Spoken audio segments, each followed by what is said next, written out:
सुबह जल्दी उठो, हेल्दी खाना खाओ, एक्सरसाइज करो, योगा करो, गुस्से में कोई डिसीजन मत लो। इतनी सारी अच्छी आदतें हैं, लेकिन इन्हें फॉलो कौन करे और कैसे करे और कौन इतनी मेहनत करे? चलो एक आध पर करनी है तो ठीक है, लेकिन इतनी सारी अच्छी आदतें, और हमें ये भी पता है कि इनको अगर फॉलो कर लिया तो हमारी जिंदगी तो बनी जाएगी। लेकिन बाबा कौन इतनी मेहनत करे? जैसे वैसे ही ठीक है। हाँ, कोई एक आध आसान सी कोई टेक्निक बता दे जिससे सारा काम हो जाए तो चलो एक कोशिश और की जाए। अभी देखिए, टेक्निक आसान है कि मुश्किल है कि कैसी है ये तो बताना मुश्किल है। बिना समरी को सुने, बिना समरी के बारे में बताए। तो चलिए बिना देर किए शुरू करते हैं इस समरी को। Summary of better than before, जैसे लिखा है ग्रेट चैन रूबिन ने। और इस समरी की बात की जाए तो दरअसल जो चीजें हम डेली बेसिस पर करते हैं वो हमारी हैबिट्स बन जाती है, हमारी आदतें बन जाती है। शुरुआत में कोई भी नई आदत अपनाने में थोड़ी मुश्किल तो होती है, लेकिन धीरे धीरे कुछ टाइम के बाद आप इसके आदी हो जाते हैं, आप इसे फॉलो करने लगते हैं। तो ये समरी आपको अपनी डेली रूटीन में बुरी आदतें, बैड हैबिट्स को चेंज करके अच्छी आदतों को फॉलो करने में, उन्हें अपनाने में, उन्हें एक्सेप्ट करने में हेल्प करेगी। वैसे यहाँ पर आप शायद सोच रहे होंगे कि क्या हैबिट्स इतनी ज्यादा इंपॉर्टेंट है? तो इसका जवाब है बिल्कुल। जी हाँ, हैबिट्स जो है, ये आदतें जो है, ये हमारी पूरी जिंदगी बना सकती है, पूरी लाइफ को ऐसी चेंज कर सकती है कि आप सोच भी नहीं सकते। जैसे अगर आप कैलोरीज काउंट की हैबिट नहीं डालेंगे तो आपको पता ही नहीं चलेगा कि आप कितनी मिठाइयाँ खा चुके हैं। आपको कैसे पता चलेगा कि अब तक आपने कितनी सारी किताबें पढ़ ली है या सुन ली है, जब तक कि आप रिकॉर्ड्स रखने की आदत नहीं डालेंगे। तो जब हम हैबिट्स की बात करते हैं तो ये समरी आपको समझने में हेल्प करेगी कि आप किस टाइप के इंसान हैं। इस समरी में आप अपनी बैड हैबिट्स को गुड हैबिट्स में चेंज करना सीखेंगे, और इसमें जो स्ट्रेटेजीज दी गई है उनसे आपको अपने अंदर गुड हैबिट्स डेवलप करने में मदद मिलेगी। तो आइए इस जर्नी को शुरू करते हैं और सबसे पहले बात करते हैं the fateful tendencies we bring into the world. यानी इस पूरी दुनिया में आप खुद में अकेले एक हो, और ये फैक्ट है। आपके पास जो एबिलिटीज है, जो पोटेंशियल्स है, वो किसी और के पास नहीं है। आप यूनिक हो, अलग हो, और इस बात पर आपको बिलीव होना चाहिए, विश्वास होना चाहिए। अगर आप सोचते हो कि जो तरीका दूसरों के लिए काम करता है वही आप पर फेल क्यों हो जाता है, तो हम आपसे कहेंगे कि खुद को इस बात के लिए कभी भी ब्लेम मत करो, और ना ही कोई सेल्फ डाउट रखो। अब जैसे कि अक्सर लोग क्लास में अपने लैपटॉप से नोट्स लेते हैं क्योंकि इससे आसानी रहती है, लेकिन आपको लैपटॉप यूज करने में प्रॉब्लम होती है क्योंकि आपको पेपर पर लिखना ज्यादा आसान लगता है। तो ये जो हैबिट्स होती है, ये हमारे रूटीन के काम होते हैं जो हम डेली बेसिस पर करते हैं। जैसे कई बार हमें किसी हैबिट को अडॉप्ट करने में मुश्किल होती है क्योंकि जो टेक्निक्स दूसरे यूज करते हैं वही आपको करने में मुश्किल होती है, लेकिन इसमें आपकी कोई गलती नहीं है। बात बस इतनी सी है कि हैबिट्स अडॉप्ट करने का सबका एक डिफरेंट पेस होता है। हो सकता है कि जो आपको मुश्किल लगे वही दूसरे के लिए बहुत ही आसान हो। तो कोई हैबिट प्रैक्टिस करने में इजी है या डिफिकल्ट, इसका एक और रीजन है, एक और कारण है, और वो कारण है उस हैबिट से जुड़ी हुई लेवल ऑफ एक्सपेक्टेशन, यानी कि उम्मीदों का स्तर जो हम सेट कर देते हैं।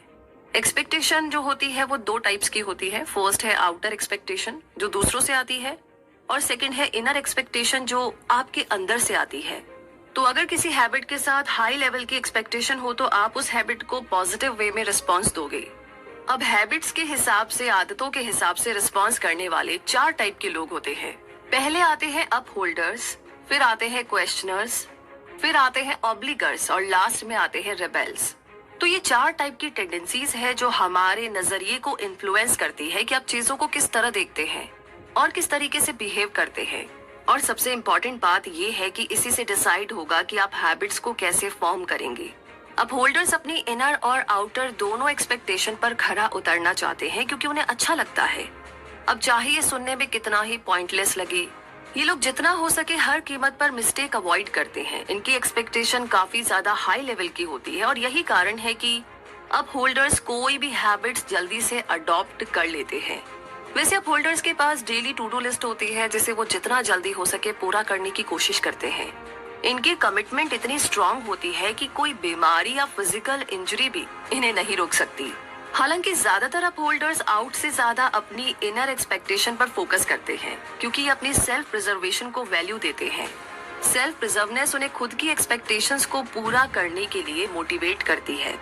जैसे कि कोई अप होल्डर एक्सरसाइज करने की सोच रहा है तो वो अपने दोस्तों को बड़े आराम से बोल सकता है, सॉरी मैं तुम्हारे साथ बाहर लंच पे नहीं जा सकता। अप होल्डर्स में ना एक और खूबी होती है कि वो अपने रूल्स बड़े ही स्ट्रिक्टली फॉलो करते हैं, एकदम सख्ती के साथ। अगर किसी दिन कोई गलती हो जाए तो बड़ा गिल्टी फील करते हैं। इसी के साथ आगे बढ़ते हैं और बात करते हैं अगले टाइप के बारे में, जो है क्वेश्चनर्स। क्वेश्चनर्स को अपनी एक्सपेक्टेशन पर डाउट होता है। ये लोग एक्सपेक्टेशन पर तभी रिस्पॉन्ड करते हैं जब उन्हें उसमें कोई लॉजिक दिखाई देता है। क्वेश्चनर्स इस लॉजिक के साथ जीते हैं कि हर एक्शन का कोई ना कोई पर्पस होना चाहिए, और तभी वो अपनी इनर एक्सपेक्टेशन तैयार करते हैं ताकि वो उन्हें फॉलो कर सके।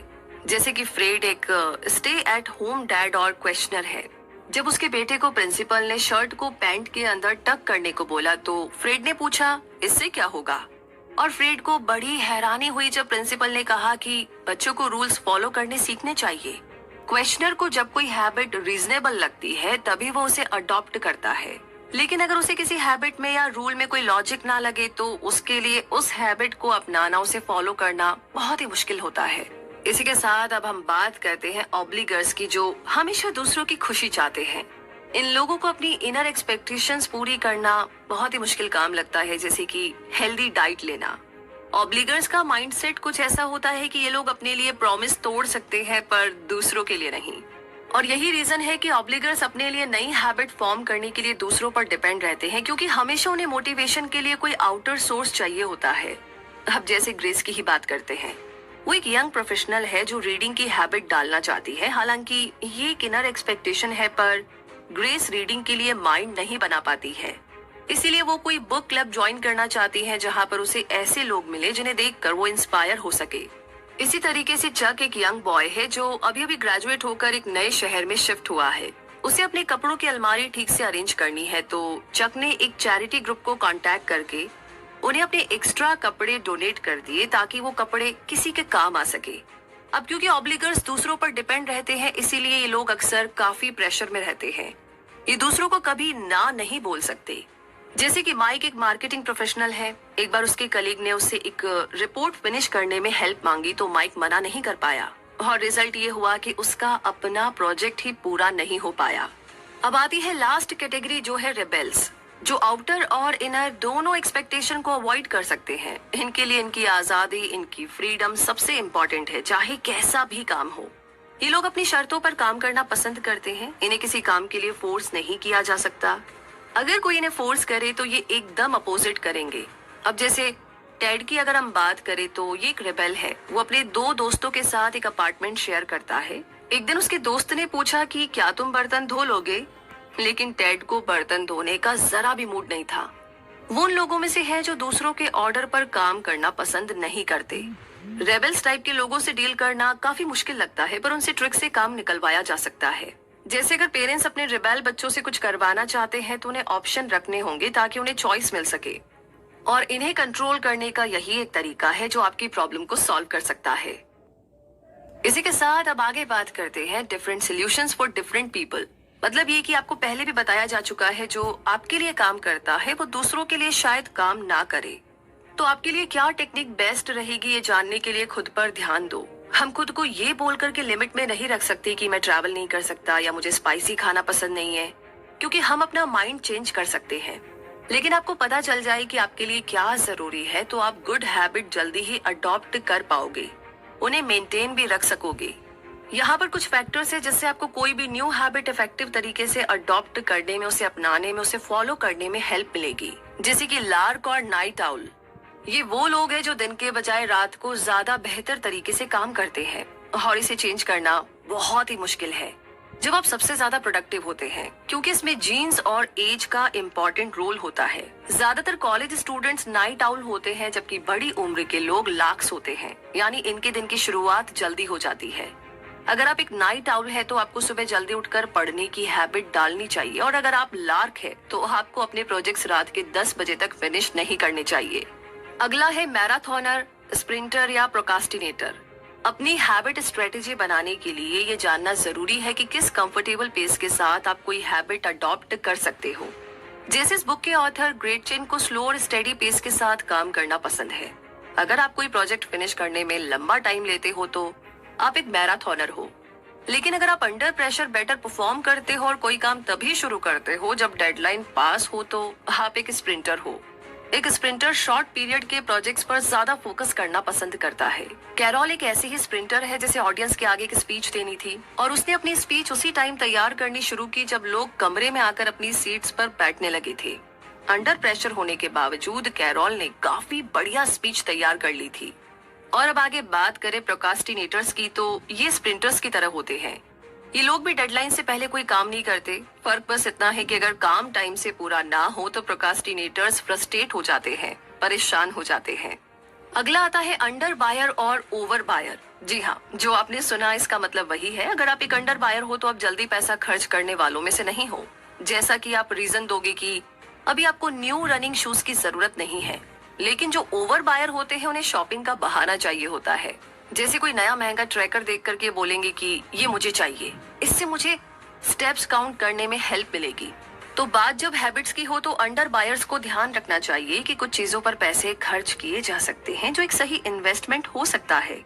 और ओवर बायर्स को समझना चाहिए कि गुड हैबिट्स अडॉप्ट करने के लिए हमें किसी इक्विपमेंट की नहीं बल्कि पक्के इरादे की जरूरत होती है। तो इस बढ़िया सी बात को जानने के बाद अब आगे बढ़ते हैं और बात करते हैं पिलर्स ऑफ हैबिट्स की। न्यू हैबिट्स अडॉप्ट करने के लिए और ओल्ड हैबिट्स को चेंज करने के लिए 4 क्रूशियल स्ट्रेटेजीज है। ये है मॉनिटरिंग, फाउंडेशन, शेड्यूलिंग और अकाउंटेबिलिटी। हालांकि सुनने में बहुत ही सिंपल लगते हैं, पर कोई भी नई हैबिट फॉर्म करने के लिए, नई आदत बनाने के लिए ये काफी इंपॉर्टेंट है। फिर से हम आपको याद दिला दें कि इन स्ट्रेटेजीज में इंडिविजुअल डिफरेंस भी काफी मैटर करता है।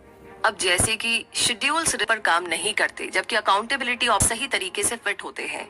मॉनिटरिंग की स्ट्रेटेजी तभी इफेक्टिव है जब आपको क्लियर हो कि कब किस एक्शन को मॉनिटर करना है, लेकिन जहां किसी चीज को लेकर आपके इरादे पक्के नहीं है वहां ये स्ट्रेटेजी काम नहीं आएगी। जैसे कि आपने सोचा कि आप अपनी नॉलेज इंप्रूव करेंगे। हालांकि कई बार हम चीजों को अंडर या ओवर एस्टिमेट कर लेते हैं, लेकिन सही मेजर करना बहुत जरूरी है। जैसे एग्जाम्पल के लिए एक स्टडी में पाया गया है कि हम अपने खाने को अंडर एस्टिमेट करते हैं और बात जब एक्सरसाइज की हो तो उसे ओवर एस्टिमेट करते हैं।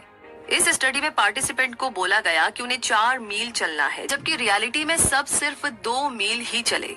अगर आप मॉनिटरिंग के थ्रू वेट लूज करना चाहते हो तो आपको पहले के स्पेसिफिक बॉडी वेट का गोल सेट करना होगा और उस गोल को अचीव करने की एक डेट भी आपको डिसाइड करनी होगी।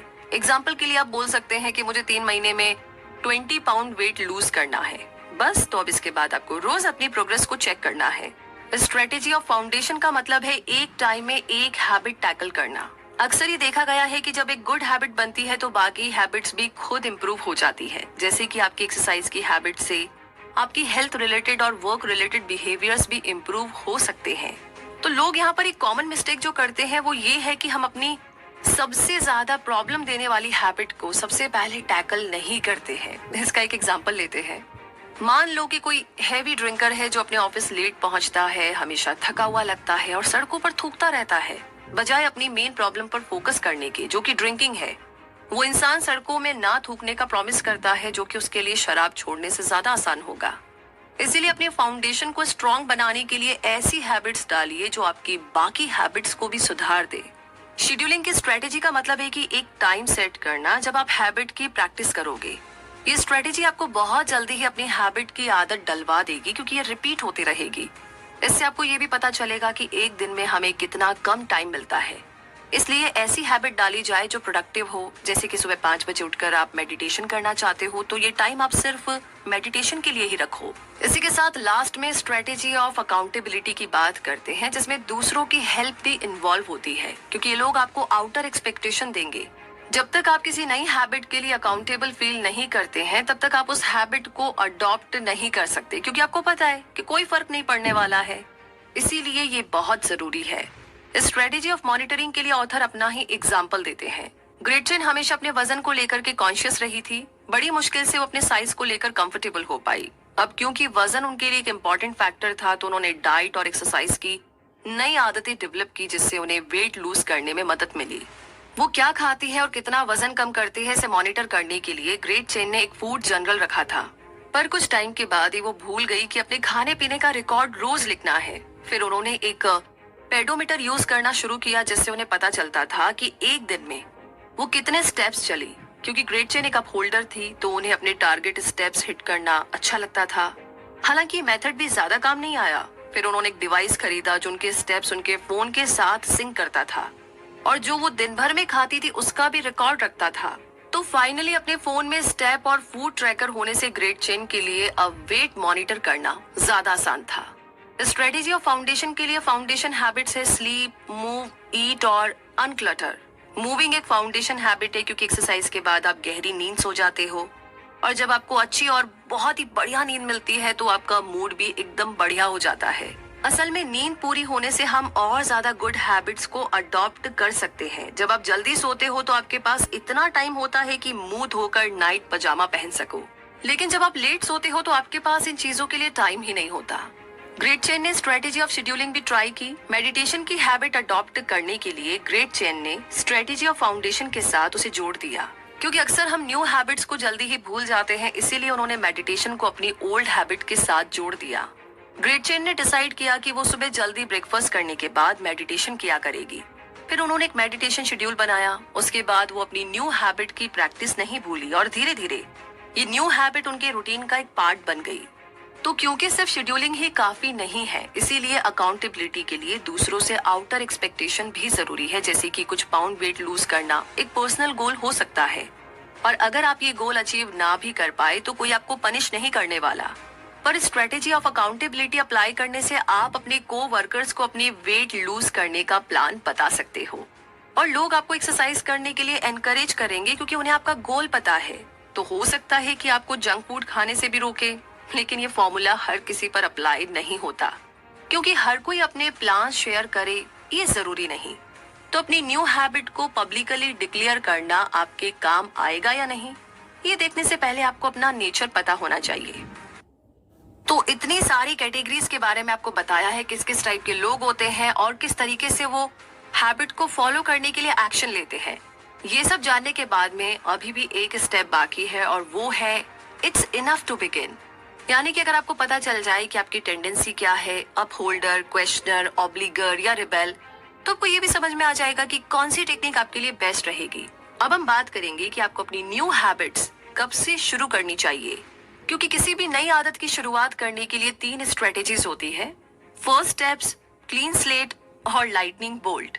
जैसा कि इस चैप्टर का टाइटल है it's not enough to get started, तो आपको फर्स्ट स्टेप लेना होगा। एक नई हैबिट स्टार्ट करने में थोड़ी मुश्किलें तो आती है, जैसे कि अचानक से जिम जाना शुरू करना, क्योंकि आपकी रूटीन का ऑटोमेटिक प्रोसेस अभी नहीं बना तो आपको जिम के लिए प्रॉपर तैयार होकर जाना शायद वर्कआउट करने से भी ज्यादा मुश्किल लगे। एक्साइटमेंट में आकर के न्यू हैबिट प्लान कर लेना एक बात है, पर उसको प्रैक्टिकल में लाना एकदम अलग चीज है। न्यू हैबिट फॉर्म करने की एक और स्ट्रेटेजी है जिसे क्लीन स्लेट स्ट्रेटेजी बोलते हैं। ये तब होता है जब आपके लाइफ में कोई सिग्निफिकेंट चेंज आता है, जैसे कि कोई नया पार्टनर, एक नया घर या नई जॉब। लोग अक्सर न्यू ईयर रेजोल्यूशंस के तौर पर हेल्दी खाना शुरू कर देते हैं, तो ये एक क्लीन स्लेट स्ट्रेटेजी मानी जाएगी क्योंकि न्यू ईयर नई शुरुआत लेकर आता है। इसे हम एक नए साल का जादू ही मानेंगे, क्योंकि कई लोग नए साल की शुरुआत में काफी मोटिवेट फील करते हैं और अपनी न्यू हैबिट्स पर स्टिक रहते हैं। हालांकि एक नई हैबिट अडॉप्ट करने का मतलब है सेम चीज को रिपीट करना, और कुछ हैबिट्स हमारी जिंदगी में इजीली अप्लाई हो जाती है। ये हैबिट्स लाइटनिंग बोल्ट स्ट्रेटेजी के थ्रू अडॉप्ट की जा सकती है। इन्हें हम ऑन डिमांड के तौर पर यूज कर सकते हैं क्योंकि ये हमारी लाइफ के टर्निंग पॉइंट होते हैं, जैसे कि कोई बड़ा लॉस या कोई ग्रेट फेलियर। तो यहाँ पर फर्स्ट स्टेप टर्म जो ऑथर ने यूज किया है उसका मतलब है किसी न्यू हैबिट की शुरुआत। ग्रेट चेन ने जब इस बुक को लिखना शुरू किया तो वो फर्स्ट स्टेप्स की स्ट्रेटेजी अप्लाई कर रही थी। बुक के लिए आइडियाज लेना, स्ट्रक्चर प्लान करना उसके लिए काफी मजेदार और एक्साइटिंग रहा। लेकिन जब असल में लिखने की बारी आई तो ग्रेट चेन यहाँ पर अटक गई। वो डिसाइड नहीं कर पा रही थी कि बुक लिखना कब से शुरू करे, कौन सी तारीख या दिन सही रहेगा, मंडे से करे या अपने बर्थडे वाले दिन से। इससे पहले कि वो आगे सोचती, ग्रेट चेन को रियलाइज हुआ कि वो टुमारो लॉजिक यूज कर रही है, यानी आज का काम कल पे टालना, जिसे हम कहते हैं टालम टोल। और उसने डिसाइड कर लिया कि उसे बुक लिखने के लिए तुरंत ही फर्स्ट स्टेप लेना होगा। इसी के साथ अब आगे लेते हैं क्लीन स्लेट स्ट्रेटेजी का एग्जाम्पल। लिंडा 40 साल की है और उसके पति की डेथ हो चुकी है। उसे डर था कि कहीं उसका अकेलापन उसे डिप्रेशन में ना डाल दे। उसे रियलाइज हुआ कि उसे घर से निकल करके लोगों से मिलना जुलना चाहिए उसने अपने क्लोज फ्रेंड्स को कांटेक्ट करके उनके साथ कुछ फन एक्टिविटीज प्लान की और कुछ टाइम के बाद ही लिंडा पहले जैसी खुश रहने लगी। वो रेगुलर अपने दोस्तों से मिलती है, उनके साथ क्वालिटी टाइम स्पेंड करने से उसका मूड अच्छा रहता है। इसी के साथ अब आगे लाइटनिंग बोल्ट स्ट्रेटेजी की बात करें तो ये कोई ऐसी चीज नहीं है जो आप जबरदस्ती अप्लाई करो। अक्सर हमारी जिंदगी के कुछ माइलस्टोन एक्सपीरियंसेस में ये स्ट्रेटेजी अप्लाई होती है। जैसे कि शेरिल एक डॉक्टर है और उनके कई सारे पेशेंट्स पर लाइटनिंग बोल्ट स्ट्रेटेजी बड़ी काम आई है, खासकर वो पेशेंट्स जिन्हें ड्रग्स, निकोटीन और अल्कोहल एडिक्शन की प्रॉब्लम थी। लेकिन कभी कोई ऐसी चीज होती है जो इंसान को एक ही दिन में बदल कर रख देती है। उसके साथ कुछ ऐसा होता है कि वो अपनी सारी बैड हैबिट्स को छोड़ देता है। इसे ही हम लाइटनिंग बोल्ट इफेक्ट बोलते हैं। तो अपनी नई हैबिट्स को बनाने के लिए तैयार हो जाइए। अब तो आपको सब कुछ पता ही लग गया आप किस टाइप के हैं, कौन सी टेक्निक आप पर काम करेगी।